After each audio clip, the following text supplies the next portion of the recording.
Hello and welcome to this week's Focus On with me, Fifi Peters. The world has fallen behind in its race to lowering carbon emissions by 45% by 2030. In fact, 2023 is now the hottest year on record, making economies and people more vulnerable to the adverse effects of climate change. This is placing greater importance on partnerships between governments and business in lowering emissions and accelerating the pace of decarbonisation. We'll be joined by Shamila Subramani, CEO of the National Business Initiative, for more on how such partnerships can be strengthened.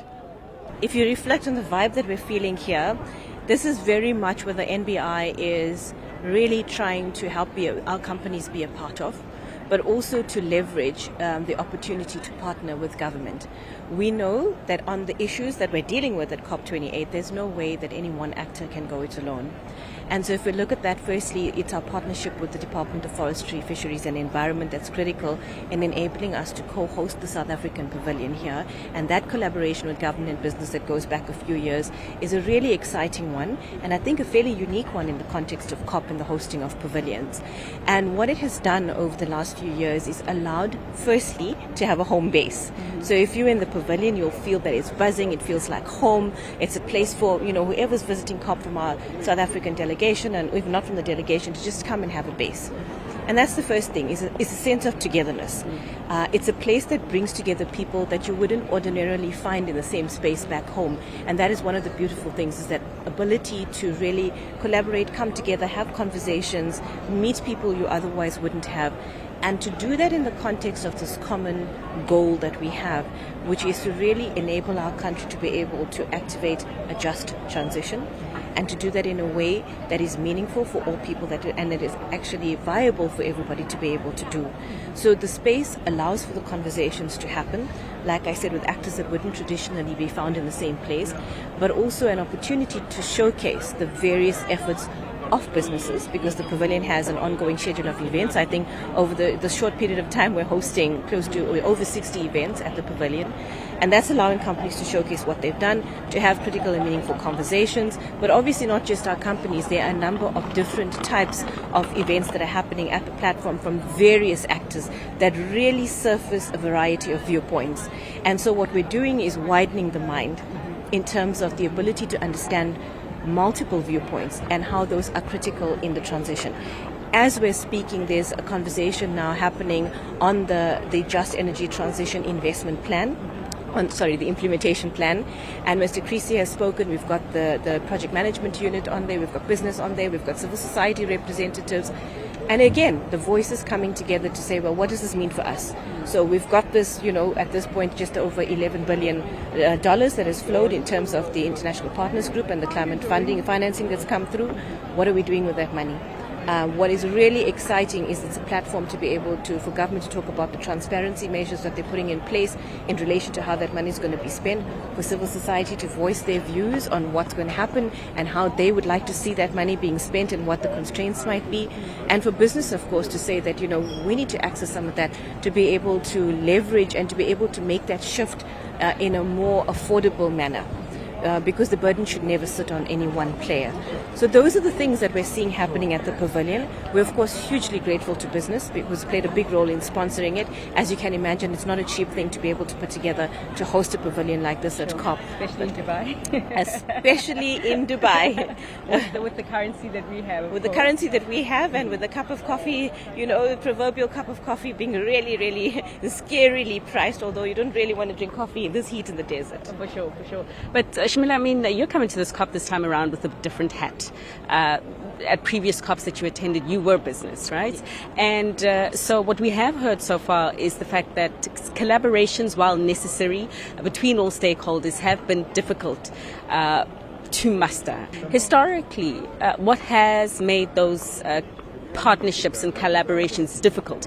And just in your view, how are you looking, or how are you approaching things differently? Certainly. So Fifi, it's a difficult one, because yes, on the other side I was fully on the side of business. On this side, remember that the NBI is actually a voluntary coalition of businesses. But what we're really aiming to do here is different, as collective action for systemic change. And that's across the board on a number of challenges we have. largely in sustainable development. Of course, its social transformation is included in there. What I've noticed sitting on this side, where I'm getting to engage a lot more with government, a little bit more with civil society, is that it's being able to find a common meeting ground. Business on one hand obviously has the bottom line at stake. We are sitting with multiple crises, so that does not make this conversation easier, because it's easy to consider this as being a costly endeavor when we're sitting with just very literally and figuratively trying to keep the lights on in an economy that we know has been struggling. It was struggling pre-COVID, and it is struggling in an energy crisis, and there are multiple things that we're dealing with. It almost feels like a luxury to consider climate issues, yet they are absolutely part and parcel of the transition to a more competitive economy that we need to have. And so being able to firstly understand that a just transition and economic growth are not separate things. They are actually quite interdependent. And to be able to fully understand the extent that civil society needs to be engaged. And there's not going to be justice unless justice is understood, or you understand justice through the lenses of those people who are directly affected. And so the need for conversations happen. I think another thing that's become quite evident for me is that we definitely have an opportunity to create more inclusive platforms to have those conversations, and to ensure that that is something that we actively participate in. And when we talk about justice, I think that talks to a level of the procedural justice. Do we have the right platforms? Are the right people being engaged? Are we doing it in form only, but is there depth in the conversation that helps people understand those challenges? And it's the outcome of those conversations that's going to help us factor in to developing the right mechanisms to enable this transition. And that taking people along is going to be critical. So those are some of the things that I've observed. The other part, of course, is the concern on the level of financing that we're getting, but also the type of finance we're getting. And I'm sure you will be hearing quite often now that we're really pushing for a larger grant component, because it doesn't make sense to take on more debt when the types of things that we need to finance, for example, are not assets that generate an income that can pay their own debt obligations, but are actually things like, how do we reskill? How do we pay for people who are going to just be marginalized when that shift happens and they're not maybe re-employable? Well, obviously, the transition is going to require that we get as many people back into decent jobs as we can, but there might be those that can't. And so how does one structure those kinds of things? So the financing component is the next other area that I've seen, and how it's really difficult to balance these tensions that we're finding. The other side, of course, is that we've got business saying, but we want to transition. We can't do this on our own. How do we access some of those funding streams? And then is the complexity, just from, because I have a financial background, obviously, is how do you stack that money up into the right kinds of instruments to deploy it meaningfully and to be able to scale that up? Because even the financing is not going to be enough. We still have to access private financing in our country. We do have deep and liquid capital markets. The ability is there, but the enabling context is the one. And then agreeing on what that enabling environment is are some of those areas of tension that we're seeing. I think the upside of that absolutely is that we're now sitting around the table far more than we have before, which means once we can identify that, then we've got a better chance of being able to start really moving on fixing it. The other pressures that we're seeing, of course, is the shift globally, economically, where I don't think we have the luxury of saying, do we shift or don't we shift? We have to, because our competitiveness long-term is going to depend on it, and I'm sure you're hearing from other business leaders that's the case. The flip side, of course, is the massive opportunity that does provide for us. So with the right enabling environment, we are able to actually make that shift in a way that is able to meet our multiple objectives, of course with the right engagement and making sure we've deliberately engaged with civil society in the right way on that. But the huge economic opportunity then helps us to deal with our issues of poverty, inequality, unemployment. So as we expand the economy, we've got a better chance of doing that. And so those things are critical. What's also interesting for me is that, the NBI led work a few years ago that actually allowed South Africa to go into the COP26, or contributed to us to go in with enhanced nationally determined contributions, which basically looked at what are the possible sectoral decarbonization pathways. The work sought to say, is 2050 net zero by 2050 possible, and what will that look like for a country like South Africa? And so the Pathways work had in-depth modeling, multiple stakeholder, 400 stakeholder consultation, business, government, civil society, and came up with the answer effectively that not only is it possible, it will also be net jobs positive if we have the right enabling environment and we take the right policy decisions to be able to transition that economy. The benefits of that, of course, firstly, just from an environmental perspective, are going to be cleaner air.